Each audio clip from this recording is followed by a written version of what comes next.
এই সুস্বাদু মুখরোচি খাবার তৈরি করতে আমার কি লেগেছে তাহলে চলো বন্ধুরা তোমাদের সাথে শেয়ার করি। সকলকে অনেক অনেক ভালোবাসা জানিয়ে আজকের রেসিপি আমি শুরু করছি। আর দেশ বিদেশ থেকে যারা আমার ভিডিও দেখো তাদেরকে অসংখ্য অসংখ্য ভালোবাসা জানিয়ে তোমাদেরকে অসংখ্য ভালোবাসা আমার তরফ থেকে, যারা আমাকে এত দূর পর্যন্ত নিয়ে গেছো। আর আজকে রেসিপি তৈরি করবো একটা স্ন্যাক্সের রেসিপি। তার জন্য ময়দা নিয়েছি কিছু পরিমাণে, আর দুটো আলু সিদ্ধ করে নিয়েছি, তার সাথে আছে একটা সিদ্ধ ডিম।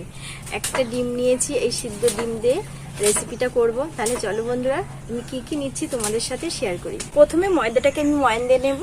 আর ময়দাটার পরিমাণটা আমি 200 গ্রাম নিয়েছি, আর তোমরা সদস্য যেরকম হবে ময়দার পরিমাণটা সেরকম করে নেবে। এখন আমি একটু মিশিয়ে দেব। 2 চামচ সাদা তেল আমি দিয়ে দিয়েছি। আর এবার আমি খুব ভালো করে ময়ান করে নেব।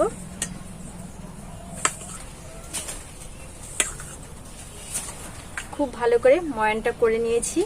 এবার আমি অল্প অল্প নর্মাল জল দিয়ে ডোটাকে মেখে নেব। অল্প অল্প জল দিয়ে ডোটাকে মাখবো।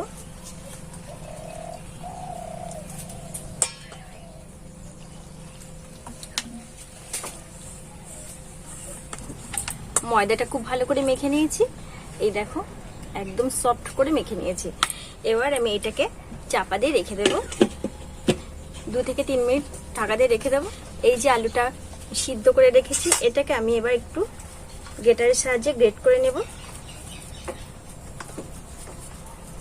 আমি গ্রেট করা হয়ে গেছে, এবার আমি ডিমটাকে গ্রেট করে নেব। ডিম আর আলুটা খুব ভালো করে গ্রেট করে নিয়েছি। এবার আমি কিছু পরিমাণে মশলা মিশিয়ে দেব। এখানে একটু আদা কুচি নিয়েছি, আদা কুচি নিয়েছি, লঙ্কা কুচি আর একটা পেঁয়াজ কুচি করে নিয়েছি, দিয়ে দেব। আর দিয়ে দেবে একটু স্বাদ মতো লবণ।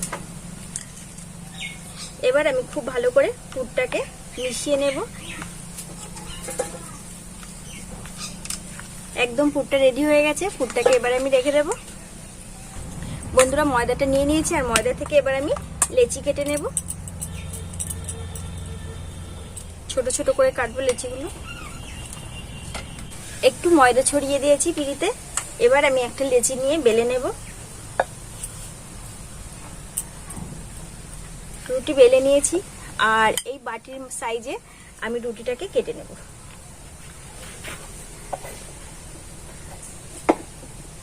প্রত্যেকটা থেকে আমি এইভাবে করে একই সাইজে রুটি বানিয়ে নেব। আর এগুলো বাকিটা পরে করব। বেলে নিয়েছি, আর এবার এর থেকে একটা আমি লেচি নিয়ে নেব। আর নিয়ে নেব একটু পুর নিয়ে নেব, যে পুরটা আলু আর ডিমের বানিয়ে রেখেছিলাম সেই পুরটা।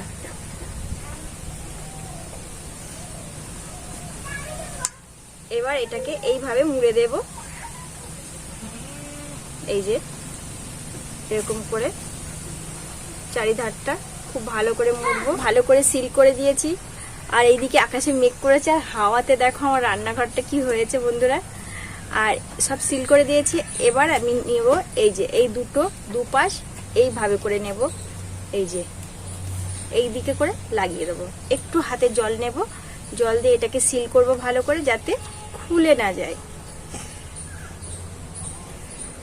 এই দেখো এখানেই শেষ না, বাকি কাজ এখনো একটু আছে। আর এই যে চামচের মাথাটা দিয়ে এইভাবে করে একটু ডিজাইন করে দেব, দেখতে সুন্দর লাগবে। দেখো বন্ধুরা দেখতে কতটা সুন্দর লাগছে। এইভাবে করে কিন্তু বাকি নাস্তাগুলোও তৈরি করে নেব। বন্ধুরা আমি আরো একটা নিয়েছি, আরো একটা তোমাদের দেখিয়ে দিচ্ছি। পুরটা দিয়ে দিলাম। পুরটা দিয়ে এই চারিধারে একটু জল দিয়ে দেব, তাহলে সিল করতে সুবিধা হবে। আর এইভাবে করে সিল করে নেব। সিল করে নিয়েছি। আর এই ধারটা এই যে এইদিকে দেব, আর এইদিকে একটু জল দিয়ে দেবো যাতে খুলে না আসে। আর এই ধারটাও মুড়ে দিলাম। আর এবার আমি এই কানাগুলোকে আরেকটু বাড়িয়ে দেব হাত দিয়ে চেপে চেপে। দেখো কত সুন্দর দেখতে লাগছে কিন্তু।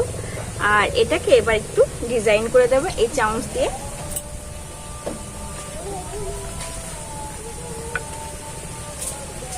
দেখো বন্ধুরা কত সুন্দর হয়েছে। আর একইভাবে কিন্তু বাকিগুলোও আমি তৈরি করে নিয়েছি। দেখতে কিন্তু দারুণ লাগছে। এখানেই শেষ না, দেখতে থাকো বন্ধুরা। এবার উনুনে আগুন করে নিয়ে কড়াইটা বসিয়ে দিয়েছি, আর তেলটাও কিন্তু অল্প গরম হয়ে গেছে। একে একে এবার আমি এগুলোকে ভেজে নেব তেলে। এই দেখো, আর তেলটা অল্প গরম হলেই দেবে, অতিরিক্ত গরম হলে কিন্তু কাঁচা থেকে যাবে, ওপরটা কালো হয়ে যাবে। একে একে এগুলোকে তাহলে ভেজে নিচ্ছি। উল্টে পাল্টে নাস্তাগুলোকে খাস্তা করে ভেজে নেব। কি সুন্দর দেখতে লাগছে।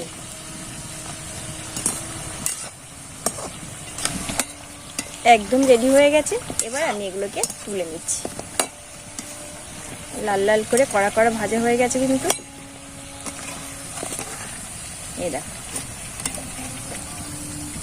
খুব সুন্দর লাগছে কিন্তু।